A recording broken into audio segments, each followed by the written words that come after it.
Hey, this is Nick the Mining Book Guy, and today I've got this relatively short book for you, What I Learned Losing $1,000,000 by Jim Paul and Brendan Moynihan. And you can see, I guess this is a quick point. I got a cheap copy here that is in great condition, but doesn't have the main cover on it, and I think it costs $6 instead of 20 that it goes for new.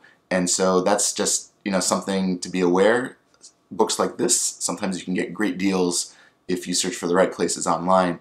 And it's important to note that it's a short book because not only is it just a little over 100 pages, maybe 150 pages, but the most interesting section by far are roughly the first 50 or 60 pages, which is about Jim Paul's life.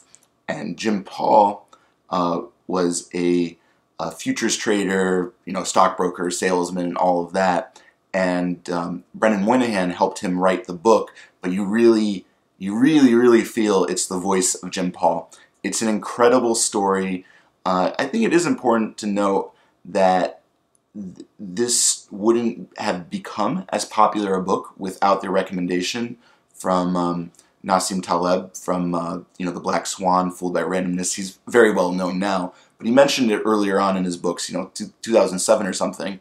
And then later on, Tim Ferriss, I know, did a whole podcast on it, and a lot more people got interested. This is 2014 or so. I should have read it sooner, and one of the reasons I didn't is because I was like, it's getting kind of popular, and maybe it's not that, I don't know. I always have that issue with books that get too popular. But this is particularly interesting because where I spend my time all day at CEO.CA, we talk about, trading and investing and speculating, but this book has never come up.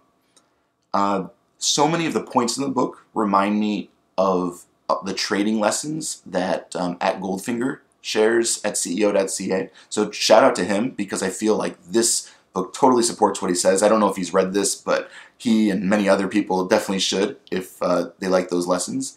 And also, it is the main point about focusing on losses instead of wins.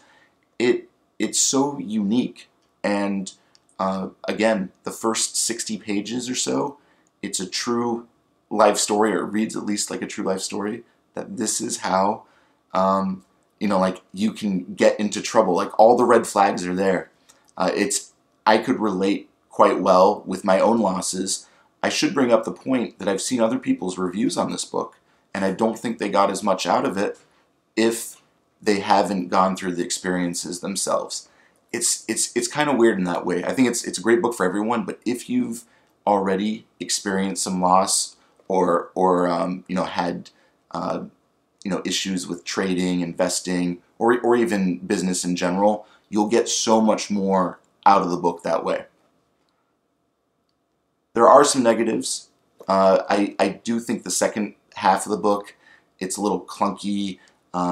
It's weird. It feels like a different voice. There were elements there I didn't like as much, but there was some really interesting terminology. Actually, another shout out to Alan with one L at CEO.CA, because he asked the other day in the MBG Trends room, where I hang out a lot at CEO.CA, and a few other people, like-minded people do, so open invitation if you want to check that out.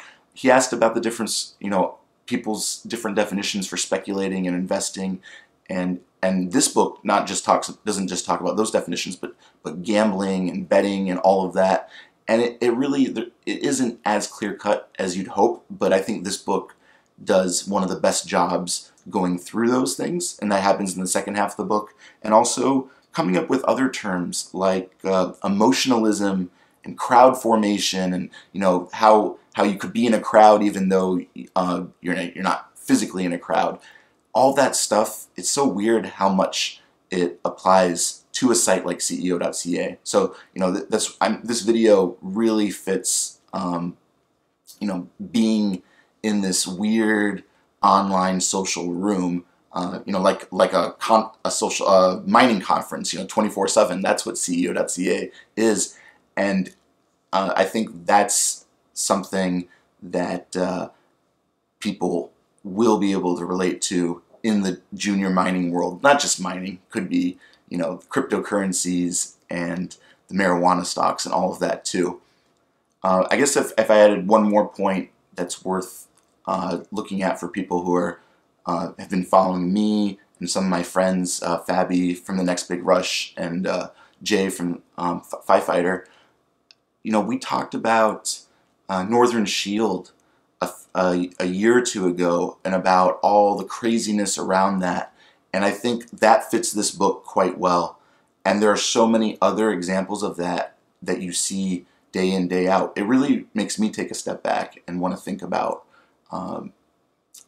just the idea of do you want to be right, or does your reputation matter, or do you just want to make money? I don't think that's completely clear cut, but this book really drives home to that point, and generally, the personalization, that's where the term emotionalism comes in. I don't want to get into all those details, but yeah, there's some unique parts of this book that I haven't seen anywhere else, and you can apply it directly to real case studies, whether it's a mining stock or a cryptocurrency or whatever. So if that interests you, you have to read it.